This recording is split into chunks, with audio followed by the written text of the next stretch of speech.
তো হ্যালো বন্ধুরা, আবারও চলে এসেছি আরেকটি হারভেস্টিং ভিডিও নিয়ে। তো দেখুন কত সুন্দর আমি টমেটোগুলো তুলে নেবো। এই টমেটো গাছগুলো একদম দেশি টমেটো, আর কোনো প্রকার রাসায়নিক সার দেওয়া নাই।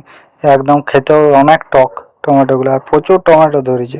আর আপনারাও চাইলে এরকম টমেটো গাছ খুব সহজেই আপনারা করতে পারবেন ছাদে। শুধু প্রথমে একটু ভালো করে যত্ন নিতে হবে, আর মাঝে মাঝে খোল জল দিতে হবে, তাইলেই হচ্ছে।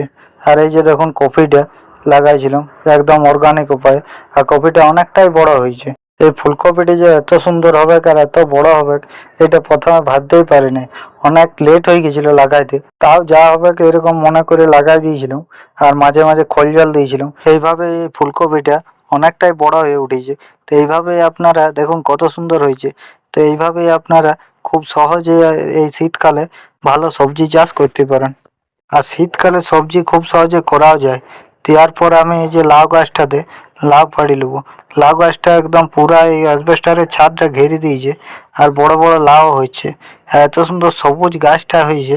লাউ গাছে যদি আপনারা প্রথমে যত্ন নিতে পারেন, আর মাটিটা একদম ঝুরঝুরে রাখেন, আর মাঝে মাঝে একদম চাল ধোয়া জল দিতে পারেন, তাহলে লাউ আপনি খাইয়ে আলি যাবেন। একদম এত লাউ হবে, একটা গাছে প্রচুর লাউ হয়।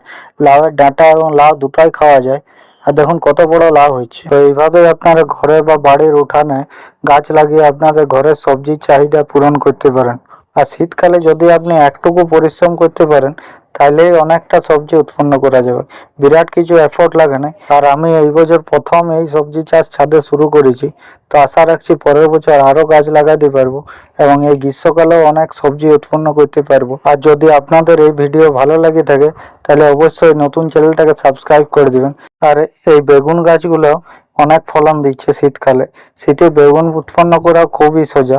তো এই হলো আজকের হারভেস্টিং, লাউ, টমেটো এবং ফুলকপি আর বেগুন।